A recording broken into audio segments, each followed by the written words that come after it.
The old brass key trembled in Sarah Mitchell's hands as she unlocked the attic door of her grandmother's Victorian house.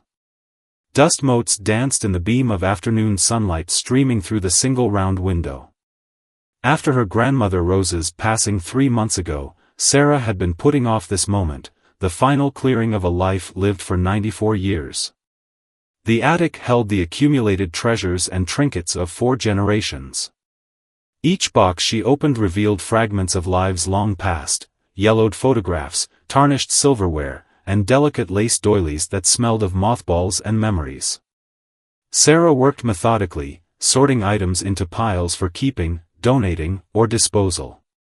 As the hours wore on, her fingers grew grimy with dust, and her dark hair escaped its ponytail in wisps around her face.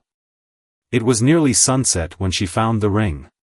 The small velvet box was hidden in the false bottom of an old jewelry case, wrapped carefully in silk that had long since deteriorated. The ring itself was unlike anything Sarah had ever seen in her grandmother's possession, a thick band of rose gold, intricately carved with what appeared to be Hebrew letters interwoven with delicate vines and flowers. It was beautiful, but it wasn't the type of jewelry her practical grandmother typically wore. Sarah slipped it onto her finger, surprised to find it fit perfectly. The last rays of sunlight caught the metal, and for a moment, she could have sworn she saw something flash within the band itself. Curious, she held it closer to the window, turning it this way and that. There was definitely something unusual about the way the light played off the inner surface. The next morning, Sarah visited Anton Kozlov, the only jeweler in their small town of Millbrook who specialized in antique pieces.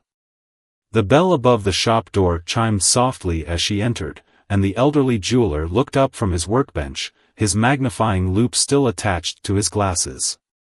"Let me see what you've brought," Anton said, his accent still thick despite decades in America. He held out his gnarled hands, and Sarah reluctantly slipped the ring from her finger. The moment Anton held it under his loupe, his entire demeanor changed. His shoulders stiffened, and his breathing became shallow. "Where did you get this?" he asked sharply, all trace of his usual warmth gone. "It was my grandmother's, Rose Mitchell. She passed away recently." Sarah watched as Anton's face went through a rapid succession of emotions, recognition, shock, and something that looked almost like fear. "Your grandmother." He paused, studying her face intently. "Rose Mitchell.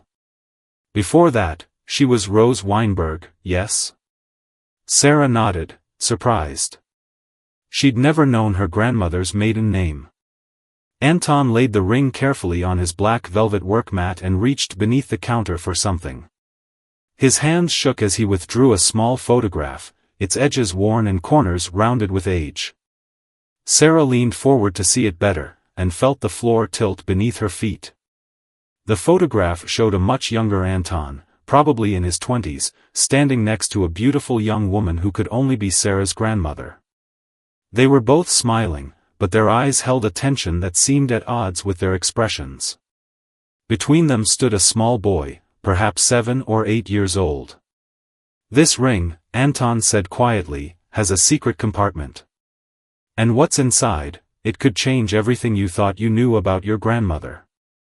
About this town. About what happened here in 1947. He reached for his tools, his movements deliberate and careful. "Before I open it, you need to understand something. Some secrets stay buried for a reason. Once you know the truth, you can never go back. Are you sure you want to see what's inside?" Sarah's heart pounded in her chest. The air in the small shop felt electric with possibility. Through the front window, she could see people going about their ordinary morning routines, grabbing coffee, heading to work, walking their dogs. None of them knew that here, in this moment, a decades-old mystery was about to unravel. "Show me," she whispered.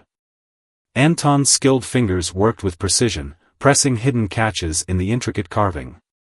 There was a soft click, and the band split apart like a locket. Inside, perfectly preserved, was a tiny scrap of paper with numbers written in faded ink, and something else, a small key, no larger than Sarah's pinky fingernail. "Your grandmother," Anton said, his voice thick with emotion, "was part of something extraordinary. Something dangerous. Something that saved lives."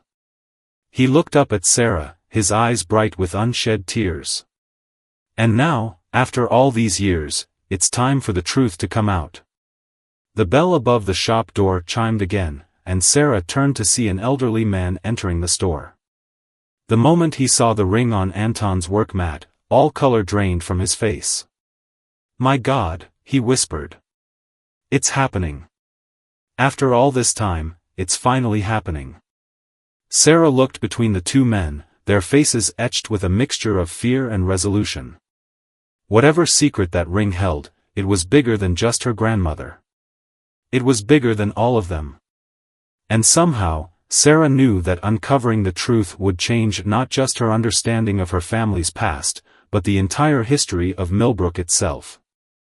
The morning sun continued to shine through the shop window, but suddenly the familiar streets outside seemed different, filled with shadows she'd never noticed before, hiding secrets she'd never imagined existed. Her grandmother's ring had just opened a door to the past, and Sarah knew there would be no closing it again. The elderly man who had entered Anton's shop introduced himself as Rabbi David Stern, his hands trembling as he reached for the ring. The numbers inside matched coordinates he'd kept hidden in his synagogue's basement for over 7 decades.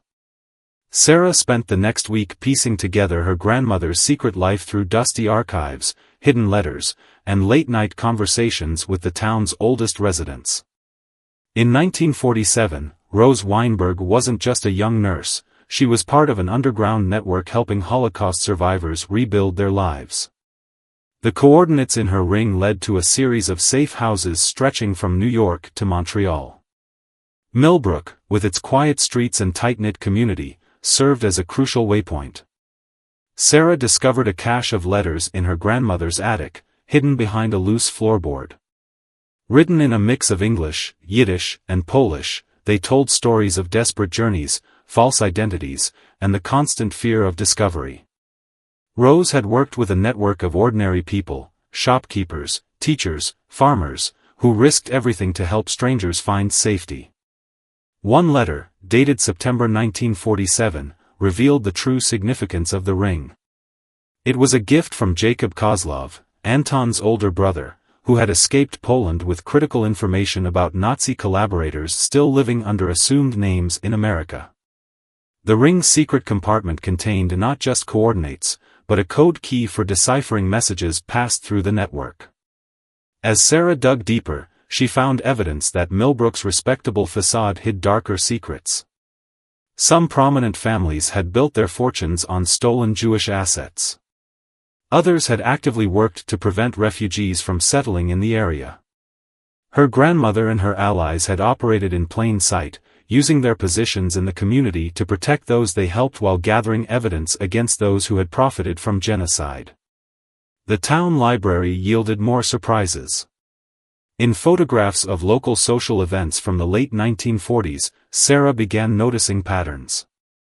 The same faces appeared repeatedly in the background, faces she now recognized from survivor testimonies. These weren't just social gatherings, they were cover meetings for the underground network. Rabbi Stern shared his own connection to the story. His parents had been among those Rose helped save. They arrived in Millbrook with nothing but the clothes on their backs and a small pouch of diamonds sewn into a coat lining, their entire family's wealth. Rose had connected them with a sympathetic banker who helped them establish a new identity and start a small business. The most shocking discovery came when Sarah found a series of coded ledgers in her grandmother's old writing desk. They contained names, hundreds of them. Some were survivors who had passed through Millbrook.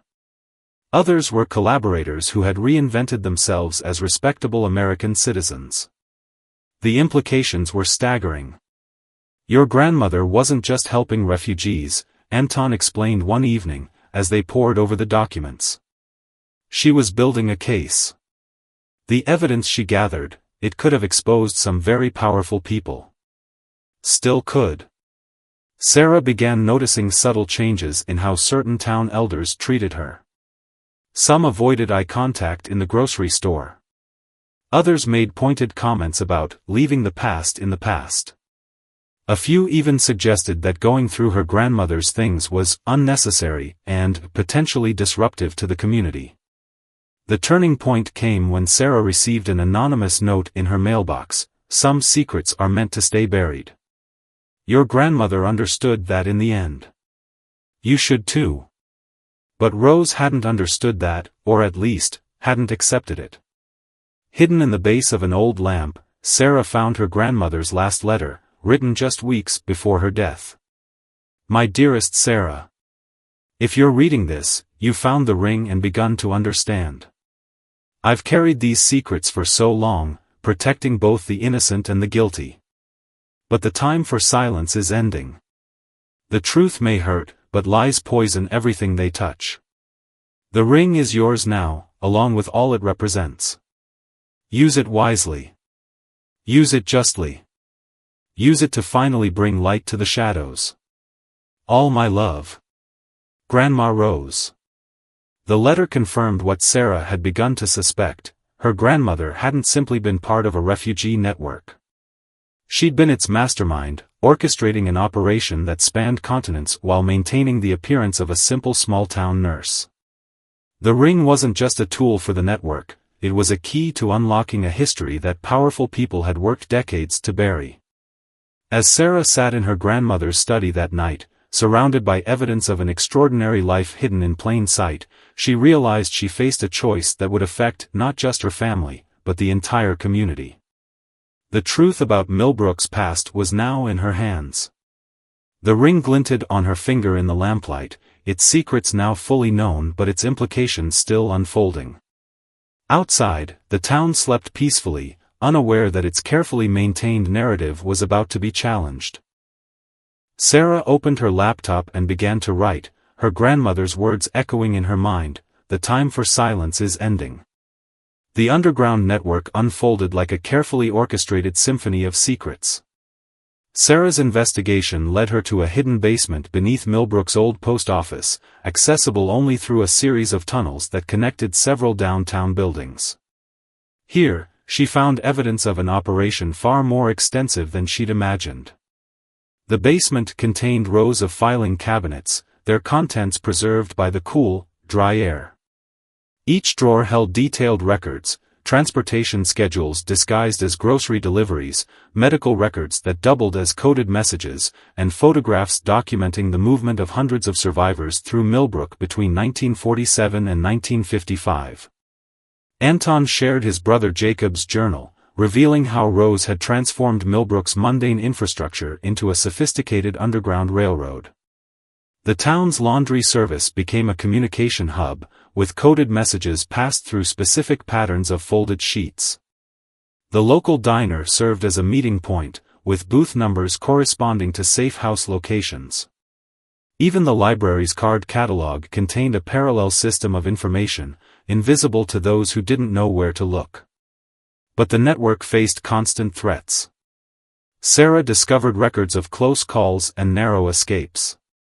One night in 1948, federal agents had raided a warehouse where 20 survivors were hiding. Rose orchestrated their escape through the tunnel system while maintaining her cover as a nurse working the night shift at Millbrook General Hospital.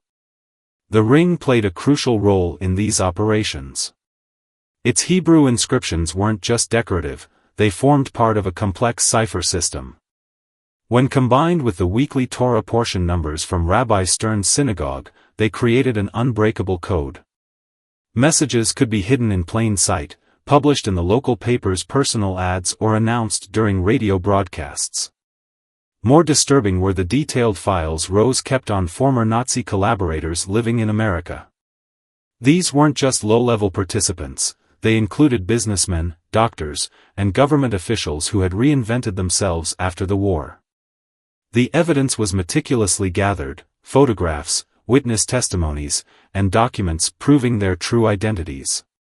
Sarah learned that in 1951, one of these collaborators had discovered Rose's operation.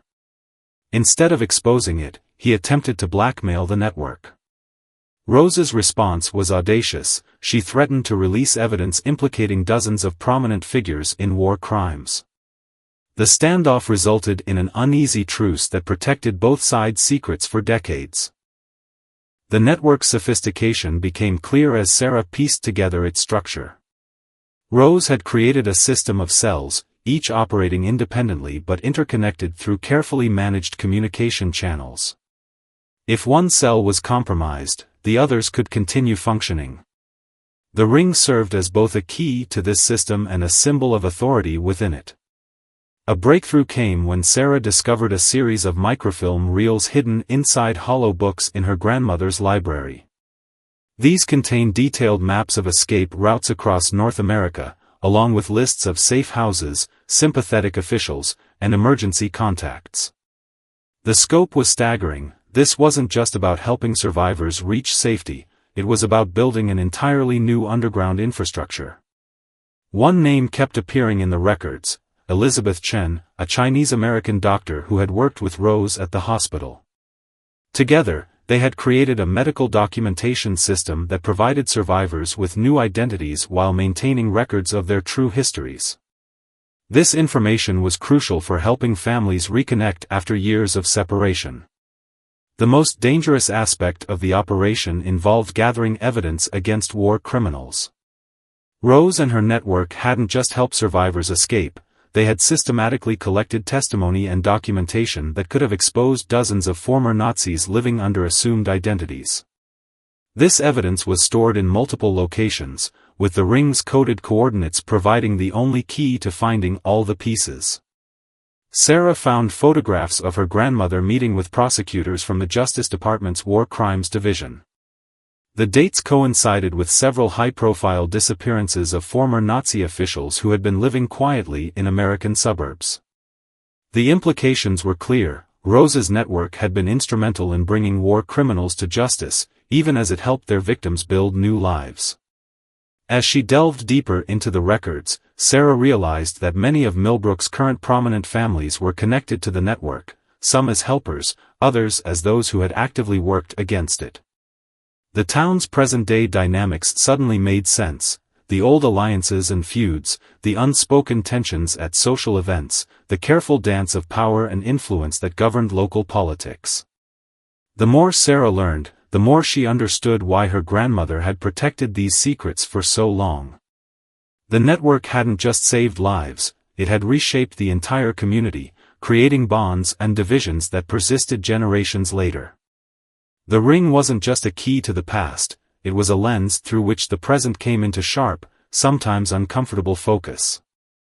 In her grandmother's final journal entry, Rose had written, "The network never truly ended. It just changed form."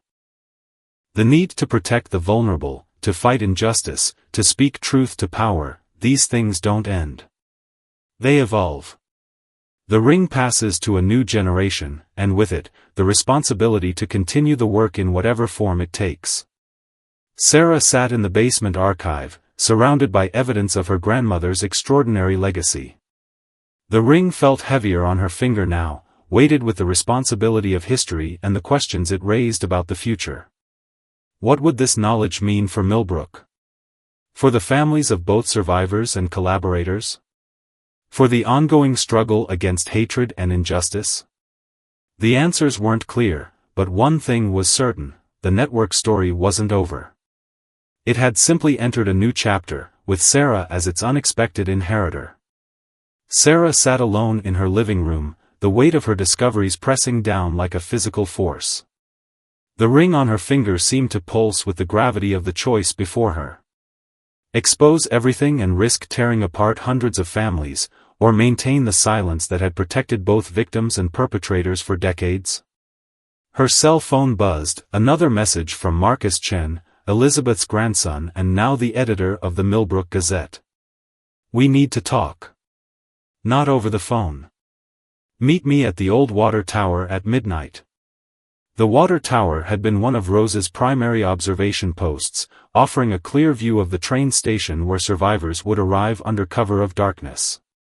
Sarah climbed the rusty ladder, finding Marcus already there, his laptop casting a blue glow in the darkness. "I've been going through my grandmother's records," he said without preamble. Elizabeth kept parallel files to Rose's. "The scope of this, it's bigger than Millbrook. There are connections to government officials, intelligence agencies, international organizations. If we publish, it won't just affect local families. We could be opening doors that very powerful people want to keep shut." Sarah shared her own findings, watching Marcus's face grow increasingly grave. The evidence they had amassed implicated not just former Nazis, but American citizens who had actively helped them escape justice. Some of their descendants now held positions in state government, federal agencies, and major corporations. "The statute of limitations has expired on most of these crimes," Marcus noted, "but the money, that's different. These families built fortunes on stolen assets. There are civil cases still pending in Europe. If we can prove the connection." Their conversation was interrupted by the beam of a flashlight from below. Sarah's heart nearly stopped until she recognized Rabbi Stern's voice calling up to them. He wasn't alone. Anton Kozlov and several elderly members of the community stood with him. "We've been watching," Rabbi Stern said once they'd all gathered in his study. "Waiting to see what you would do with Rose's legacy." Sarah sat alone in her living room, the weight of her. "It's time you understood the full picture." Over the next few hours, the elders shared their stories. They were the last surviving members of Rose's network, and they had continued her work in different ways. The Underground Railroad hadn't ended with the war refugees, it had evolved to help others escaping persecution, dissidents from behind the Iron Curtain, activists fleeing dictatorships, victims of trafficking and abuse. "Your grandmother knew that exposing everything in 1955 would have destroyed the network's ability to help others," Anton explained. "Some of the collaborators we identified had become useful allies, their guilt making them cooperative in helping new waves of refugees. Rose chose to use that leverage rather than expose them." Sarah thought of the anonymous threat she'd received. "But now? Now the world is different," Rabbi Stern said. "The old reasons for silence are fading. But there are new complications. Your grandmother left the choice to you, but you need to understand all the consequences." The group outlined the potential fallout: careers ruined, families destroyed, community trust shattered. But they also spoke of justice delayed, of survivors who died without seeing accountability, of hidden truths that poison generations. Marcus opened his laptop, showing them a draft article he'd prepared. It told the story of the network without naming names, focusing on the courage of those who had helped rather than the guilt of those who had harmed. "We could start here," he suggested. "Let people come forward on their own. Give them a chance to make amends." Sarah twisted the ring on her finger, thinking of her grandmother's words, "Use it wisely. Use it justly." The choice wasn't simply between exposure and silence, it was about finding a path that served both justice and healing. The discussion continued until dawn, weighing moral imperatives against practical consequences. They talked about responsibility to history and obligation to the present, about the difference between justice and vengeance, about the possibility of redemption. As the sun rose over Millbrook, Sarah reached a decision. She would tell the story, but not all at once. Like her grandmother, she would use the truth strategically, working with Marcus and the surviving network members to expose the past in a way that served the present and future. The ring would continue its work, not just as a key to old secrets but as a tool for opening new doors. The choice wasn't an ending but a beginning, a commitment to carrying forward Rose's legacy of courage, wisdom, and the long, careful work of justice. Sarah looked around the room at her unlikely council, the rabbi, the jeweler, the newspaper editor, the other keepers of memory. They were entrusting her with their secrets, their stories, their hopes for redemption. The weight of responsibility was enormous, but she was no longer carrying it alone. The morning light streamed through the synagogue windows, casting long shadows across the floor. In a few hours, Millbrook would wake to another ordinary day. But beneath the surface, change was already beginning. The truth, like water, would find its way out, not in a destructive flood, but in a steady flow that could reshape the landscape without washing it away entirely.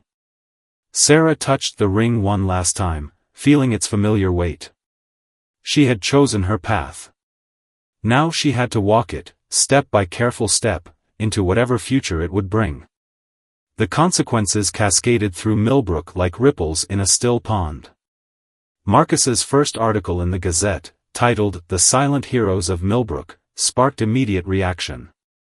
Within days, Sarah's phone wouldn't stop ringing, calls from journalists, historians, and families seeking answers about their past. The story broke nationally when the New York Times picked it up. Their investigative team descended on Millbrook, drawn by the remarkable tale of a small-town nurse who had orchestrated an international refugee network while gathering evidence against Nazi collaborators. Rose's photograph appeared on the front page, her young face staring out from beneath the headline, "The Ring That Kept Their Secrets." The revelations hit hardest at home. The Blackwood family, owners of Millbrook's largest manufacturing plant, discovered their fortune was built on assets stolen from Jewish businesses in occupied France. Thomas Blackwood IV, the current CEO, suffered a heart attack when confronted with documents proving his grandfather's collaboration with the Nazi regime. Sarah received death threats. Someone threw a brick through her window with a note, "You'll pay for digging up the past." But for every threat, there were 10 messages of support. Survivors' families came forward with their own stories, filling in gaps in the historical record. The network, it turned out, had saved not hundreds but thousands of lives. The synagogue became a gathering place for both healing and confrontation. Rabbi Stern mediated difficult conversations between descendants of survivors and those whose families had profited from their persecution. Some meetings ended in tears of reconciliation, others in bitter accusations and slammed doors. International attention brought unexpected allies. The World Jewish Congress offered legal support. Holocaust research centers in Israel and Germany sent historians to help process the documents. The Justice Department's Office of Special Investigations reopened several cases based on Rose's meticulously gathered evidence. The Blackwoods weren't the only prominent family affected. The Hendersons, who owned half the real estate in downtown Millbrook, faced awkward questions about how they'd acquired their initial properties. The answer lay in Rose's records, foreclosed homes taken from refugee families under suspicious circumstances in the 1950s. Sarah worked with Marcus to ensure the truth emerged responsibly. They established a Community Truth and Reconciliation Committee, modeled after post-apartheid South Africa. Some families chose to make amends through substantial donations to Holocaust education and survivor support programs. Others fought back with lawyers and PR firms, trying to discredit Rose's evidence. The most powerful moment came when Anton Kozlov finally shared his full story. His brother Jacob hadn't just given Rose the ring, he'd been her partner in both the resistance and life, their love affair hidden by the needs of their dangerous work. Jacob disappeared in 1955 while tracking a high-ranking Nazi hiding in Argentina. His fate remained unknown until Sarah's revelations prompted the declassification of CIA files showing he'd been murdered by former SS officers protecting their escaped comrades. The town split into factions. Some demanded that streets and buildings named after compromised families be renamed. Others argued for keeping the names as reminders of a complex history. The debate reached the town council, where heated arguments lasted into the night. Sarah found unexpected support from Elizabeth Chen's medical records. They proved that several prominent townspeople owed their lives to the network's intervention. These families, caught between gratitude and shame, became bridges between the divided community. The ring itself became a symbol of both justice and reconciliation. Sarah allowed it to be displayed at the newly established Millbrook Historical Society, alongside an exhibition detailing the town's wartime history, both the heroism and the collaboration. A year after the first revelations, Millbrook had changed irrevocably. Some families moved away, unable to face their neighbors. Others worked to rebuild trust through acknowledgement and restitution. The town's carefully maintained facade had cracked, but through those cracks, a more honest community began to emerge. Rose's network, in its modern incarnation, found new purpose. Sarah worked with Marcus and Rabbi Stern to establish a foundation supporting contemporary refugees and human rights causes. The old safe houses became temporary homes for new generations fleeing persecution. The final piece fell into place when a letter arrived from Argentina. An elderly man had read about the ring and recognized Jacob Kozlov's story. He led them to a small cemetery where Jacob lay buried under a false name. Anton traveled there to finally say goodbye to his brother, placing a copy of Rose's ring on the headstone. Sarah often visited her grandmother's grave, the real ring warm on her finger. She'd chosen truth over silence, justice over comfort, and faced the consequences. The past couldn't be changed, but its lessons could shape the future. Millbrook would never be the same. But perhaps that had been Rose's intention all along, to ensure that the truth, however long delayed, would eventually come to light, forcing each generation to confront its inherited responsibilities and choose its own path toward justice. The legacy of Rose's ring transformed Millbrook into a symbol of intergenerational responsibility.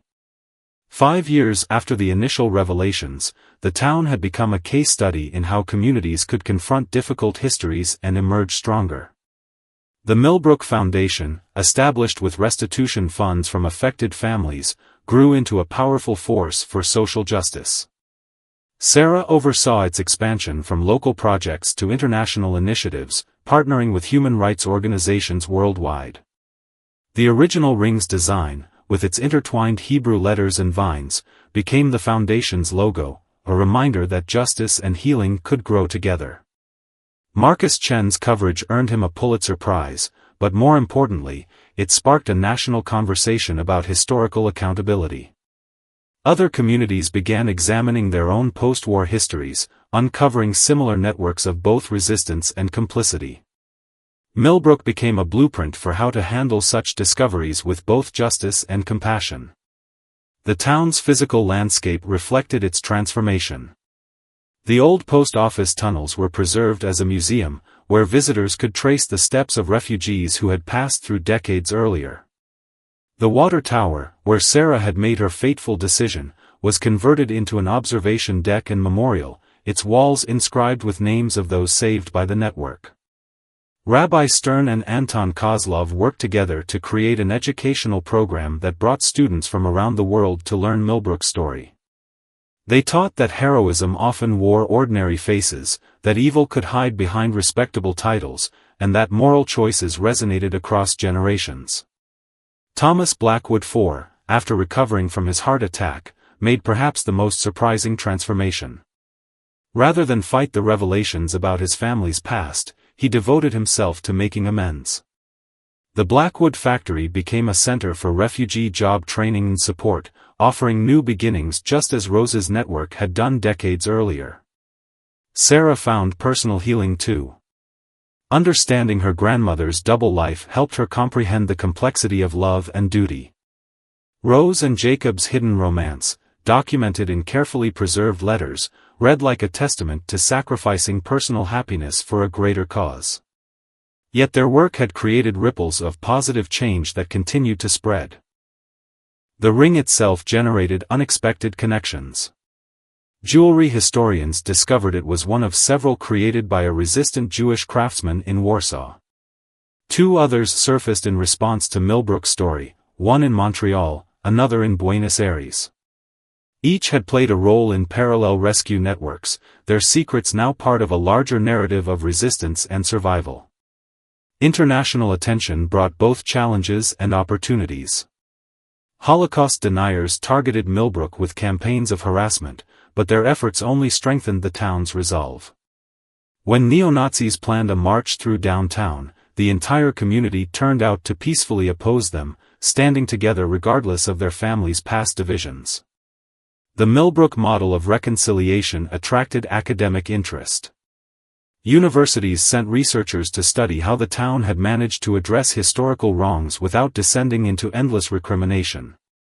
The key, they found, lay in focusing on productive responses to truth rather than punishment alone. Sarah continued discovering aspects of her grandmother's legacy. Each revelation showed how thoroughly Rose had planned for the future, embedding lessons and resources that would only become apparent when needed. The ring wasn't just a key to the past, it was a guide for facing new challenges. As Millbrook approached its bicentennial, the town commissioned a new monument. It depicted hands passing a ring from one generation to the next, surrounded by words in multiple languages representing all those who had found refuge there. The inscription read, "The past is never fully past. Each generation chooses what to carry forward." The network's modern incarnation evolved to meet contemporary needs. When global conflicts created new waves of refugees, Millbrook's systems and experience proved invaluable. The town became known as a place where people could rebuild their lives, carrying forward Rose's vision of community responsibility. Sarah sometimes stood at her grandmother's grave, marveling at how one woman's courage had set in motion changes that continued to resonate. The ring on her finger was no longer just a family heirloom or historical artifact, it was a living symbol of the ongoing work of justice and healing. Rose's final message to Sarah, discovered years after the initial revelations, seemed to capture it all: the truth is never simple, and justice is never complete. But each step toward both makes the next step possible. The ring isn't magic, its power lies in reminding us that we all choose what kind of world we help create. Millbrook's story became part of a larger conversation about historical memory and moral responsibility. It demonstrated that confronting the past, however painful, could lead to renewal rather than destruction. The town's experience offered hope that even the deepest wounds could heal if faced with courage and compassion. As new generations grew up knowing the full story of their community's past, they approached the future with both humility and determination. The ring remained, not just as a reminder of what had been hidden, but as an inspiration for what could yet be revealed, healed, and transformed.